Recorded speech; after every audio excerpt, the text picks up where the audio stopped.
শব্দটি এমনিতেই আমরা জানি অত্যন্ত ভালোবাসার ও স্নেহপূর্ণ একটি শব্দ, কিন্তু সে মা যদি হন বিশ্বমাতা তবে স্নেহটা আরো বহু গুণে বৃদ্ধি পায়।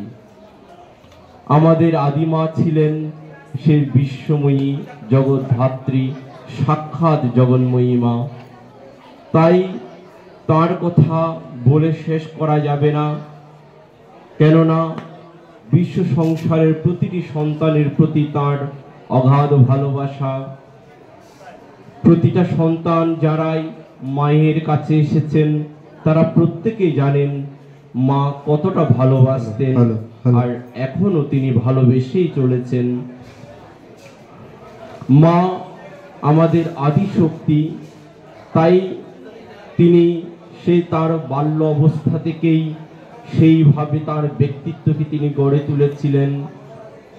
এই ব্রহ্মগুরু ধাম ইচ্ছাময়ী মাতৃ আশ্রম যে প্রতিষ্ঠার পিছনে বহু করুণ ইতিহাস আমরা জানতে পারি। কোনো মহৎ কর্ম আমরা জানি যে একদিনে বা খুব সহজে হয় না। মা বিশ্বকে যে এইখান থেকে তার স্নেহ এবং ভালোবাসা ছড়াবেন, তাই জায়গাটি প্রতিষ্ঠা করতে এবং এটিকে তার জায়গায় বর্তমান নিয়ে আসতে মাকে অনেক কষ্ট করতে হয়েছিল। সে মা তিনি অতি সহজ সরল অনাড়ম্বর জীবনের মধ্য দিয়ে তিনি যে এক বিশাল অধ্যাত্ম জগতে বিচরণ করতেন তা তিনি কখনো সবাইকে বুঝতে দেননি। সকলের দৃষ্টির অগোচরে থেকে মা চলে গিয়েছেন আমাদের এইভাবে করে রেখে। তো মায়ের যে চলে যাওয়া, একে আমরা চলে যাওয়া বলবো না, ব্রহ্মে লীন হওয়া। মা আমাদের কাছে আরো পূর্ণ শক্তি রূপে তিনি ফিরে এসেছেন। তাই মায়ের প্রতি আজকে আমাদের শ্রদ্ধার্ঘ নিবেদিত হচ্ছে। জগন্ময়ী যে তিনি স্বয়ং ছিলেন তার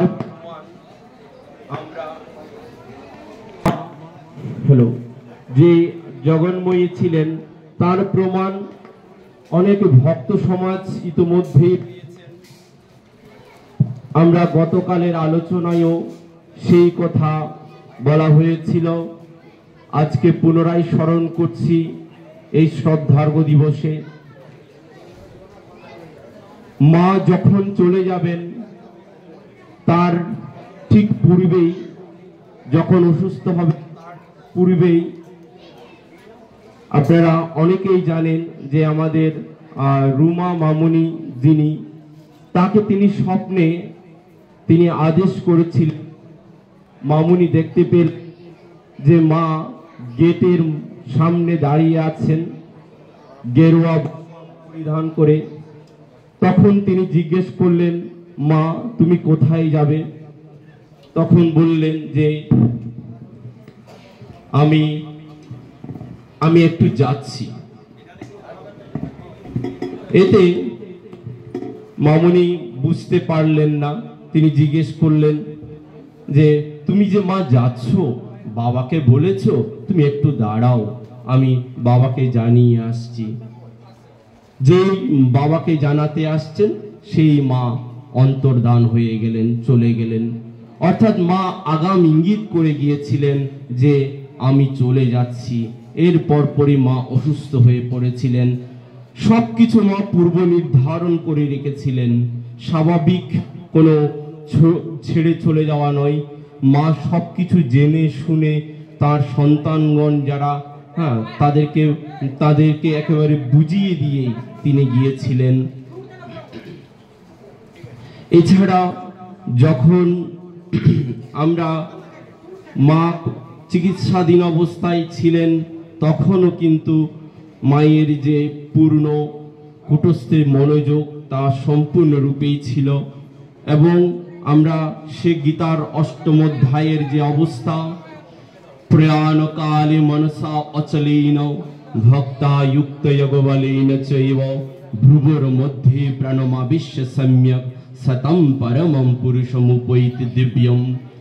অর্থাৎ সেই ব্যক্তি তখন পরম গতি লাভ করেন যিনি প্রয়াণ কালে মনসা অচলেন, মনকে অচল অবস্থায় রেখে ভ্রুবর মধ্যে প্রাণমাবিশ্য সম্যক, ভ্রুযুগলের মধ্যস্থলে নিজের মনকে নিবেশিত করতে পারেন, তার সে চলে যাওয়াটাই হলো সার্থক চলে যাওয়া।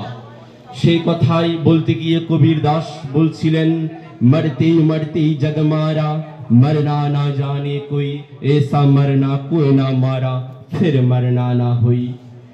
জগতে মরতে মরতে সবাই চলে যাচ্ছে, কিন্তু কিভাবে মরতে হয় তাও জানে না। সেই মৃত্যু এমন মৃত্যু হবে যে মৃত্যুতে আর ফিরে আসা হবে না। পুনর্জন্ম ন বিদ্যতে, গীতার ভাষায় বলতে গেলে অব্রহ্ম ভুবনা লোকা পুনরাবর্তি নৌর্জুন মামু পেত্যতু কৌন্তেয় পুনর্জন্ম ন বিদ্যতে। যদি কেহ সেই স্বর্গ থেকেও স্বর্গধামেও যান, সেখান থেকে তাকে পুনরায় আবর্তিত হয়ে ফিরে আসতে হয়। কিন্তু মামু পেত্যতু কৌন্তেয়, কিন্তু যে আমায় লাভ করেন অর্থাৎ ভগবৎ সত্তায় উপনীত হন, তার আর পুনর্জন্ম হয় না। মা সেভাবে করে তার দেহ ছেড়েছিলেন। এই বড় অদ্ভুত ঘটনা। মা সেই দিন সকালে আমাদের আশ্রমে চলে আসেন। 8টা থেকে প্রায় 9টা নাগাদ পর্যন্ত তিনি আশ্রমে দেহে অবস্থান করেছিলেন। ঠিক 9টা 7 মিনিটেই মা আস্তে আস্তে সবার সে মায়া ত্যাগ করে তার দেহকে পঞ্চভূতে বিলীন করে দিলেন, একেবারে ব্রহ্মে মিলেমিশে একাকার হয়ে গেলেন।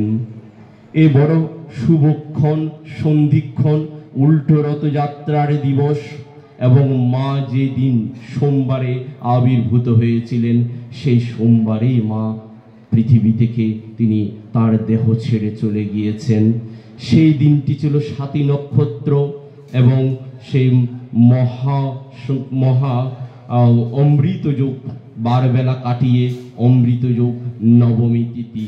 কেননা মা যে স্বয়ং নব দুর্গার স্বরূপ ছিলেন।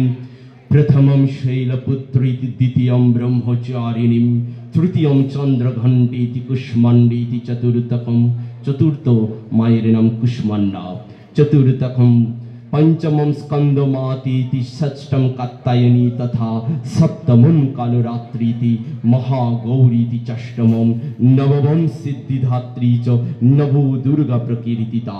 এই নব দুর্গা নামে তিনি পতিত ছিলেন, তাই তো তিনি নবমী তিথিতে গুপ্ত এই মহাসন্ধিক্ষণে তিনি তার চলে যাওয়ার পথ তিনি নির্দেশ করেছেন।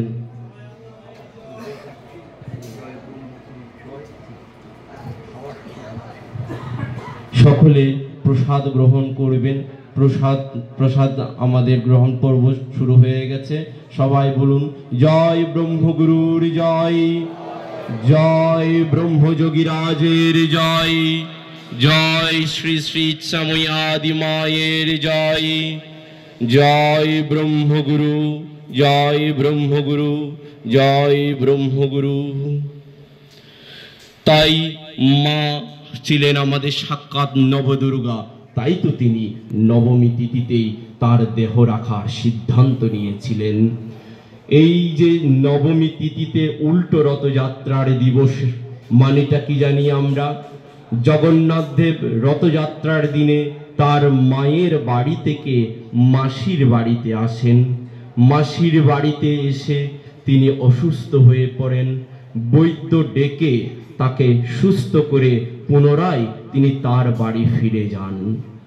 মাও একই রকম ভাবে পৃথিবীতে এসেছিলেন দেহরূপী রথে চড়ে।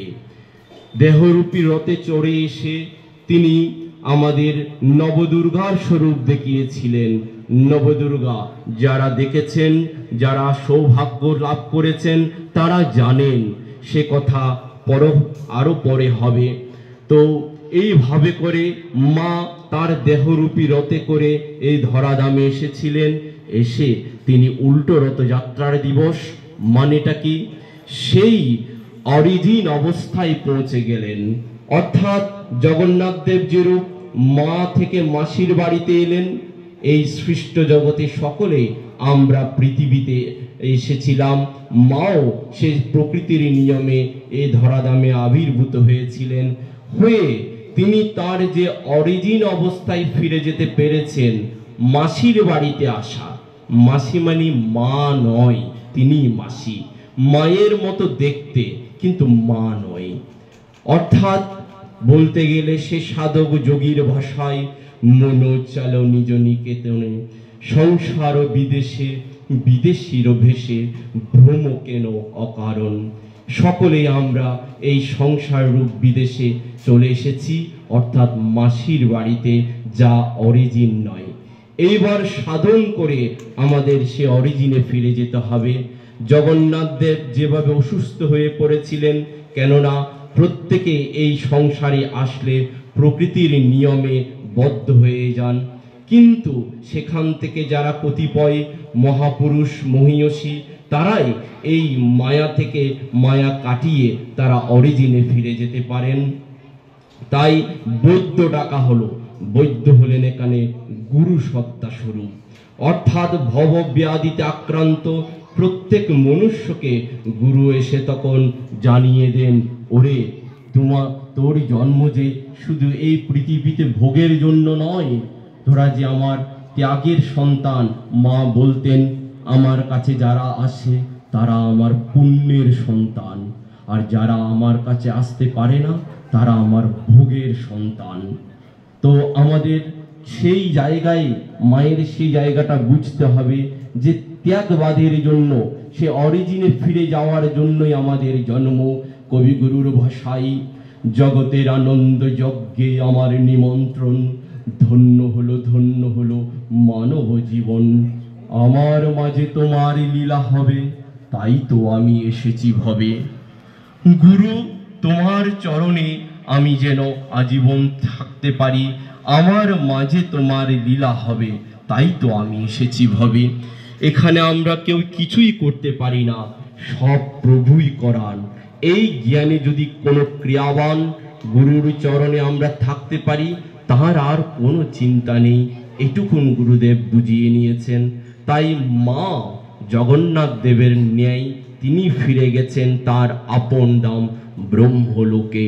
তাই আমরা খুব আনন্দিত, আমরা তাই পরমানন্দের সাথেই জানাই যে আমাদের শোকের দিন নয়, এ আমাদের বড় আনন্দের দিবস। কিন্তু মা দেহে থাকা অবস্থায় সবাই আমরা বুঝতে পারিনি। যখন মা চলে গেলেন, ধীরে ধীরে সবাই তার নিজ নিজ লীলা দেখতে পাচ্ছেন। সেই আমাদের পান্ডুয়ারি একজন ভক্ত চক্রবর্তী মহাশয়, তিনি এসে তার মায়ের সে লীলা তিনি বর্ণনা করে গিয়েছিলেন। বাবা অনেকবারে বলছিলেন আমাদের, তথাপি যখন বাবা মায়ের কথা বলছেন, তথাপি সবাই আমরা বিশ্বাস স্থাপন করতে হয়তো পারবো না। তাই মা স্বয়ং তাকে পাঠিয়ে দিলেন, যে মা কি রূপ তাকে দেখিয়েছিলেন সে কথা বোঝানোর জন্য। তিনি বলছিলেন যে একদিন তিনি যখন মায়ের এই শীতলা মন্দিরে প্রবেশ করছিলেন, মন্দিরে ঢুকেই দেখছেন মায়ের বাহনের উপর যে শীতলা মা দাঁড়িয়ে বসে আছেন, সেই মা আর নেই, সেখানে স্বয়ং আমাদের আদিমা বসে আছেন। ঠিক পরক্ষণেই দেখছেন সাথে সাথেই পাশেই মা কালী রূপে, তিনি তার এক হাতে জ্ঞান রূপ খড়গ নিয়ে বড় বড় চোখ করে এবং অন্যদিকে অভয় মুদ্রায় অভয় প্রদান করে তিনি দাঁড়িয়ে আছেন, যেন সন্তান যেন ভয় না পান। সেই দৃশ্য দেখে তিনি তো একেবারে পুলকিত, তবে ভয় নেই, কেননা মা যে অভয় প্রদান করছেন। তার ভাষায় বলতে গেলে তিনি বলছিলেন যে তখন যেন সমস্ত মন্দির আলোয় আলোকিত হয়ে স্বর্ণের মতো জল করছে। মা একেবারে মন্দিরের চূড়া অবধি উঠে গেলেন, এত বিশাল রূপ দেখালেন তাকে। তিনি অবাক দৃষ্টিতে তাকিয়ে আছেন, মাগো এ আমি কাকে দেখছি। পরক্ষণে তার কাছে মনে হলো, তিনি মনে করলেন হয়তো আমি ভুল দেখছি। একটু পর করে, কিছু সময় পর করে তিনি পুনরায় গেলেন, যে একই রূপে মা দাঁড়িয়ে আছেন। সেই কথা তিনি তার ধর্মপত্নীকে জানালে। পরদিবসে তিনি এসে মাকে জিজ্ঞেস করেন, মাগো, তোমার ছেলে নাকি তোমার এরকম একটা রূপ দেখেছে। বললেন, হ্যাঁ, ও ছেড়ে দে। মা এড়িয়ে চলে গেলেন। কিন্তু যিনি দর্শন করেছিলেন তিনি যখন জিজ্ঞেস করলেন, মাগো, তোমার কি রূপ সেদিন আমি দেখলাম, কি রূপ আমি সেই দর্শন করলাম। মা বললেন, সে কি ওই বড় বড় চোখ দেখেছো? তিনি বুঝে গেলেন যে হ্যাঁ, আমার মাই সাক্ষাৎ কালী স্বরূপিণী, তিনি জগদ্ধাত্রী, তিনি শীতলা। কেন শীতলা? কারণ তিনি আমাদের জীবনে শীতলতা প্রদান করেন। কিরকম শীতলা? বরিশধরা মাঝে শান্তির বাড়ি, শুষ্ক হৃদয় লয়ে আছে বিছাইয়ে, ঊর্ধ্ব মুখে নরনারী। বরিশধরা মাঝে শান্তির বাড়ি, যেখানে প্রতিটা মানুষের হৃদয় একেবারে শুকিয়ে মরুভূমি হয়ে গেছে, যেখানে কোনো ভালোবাসা নেই, প্রেম নেই, যেখানে কোনো আত্মসমর্পণ নেই, অমন পৃথিবীর বুকে মা ভালোবাসার খনি নিয়ে এসেছিলেন, অমৃত ঢেলে সমস্ত প্রাণ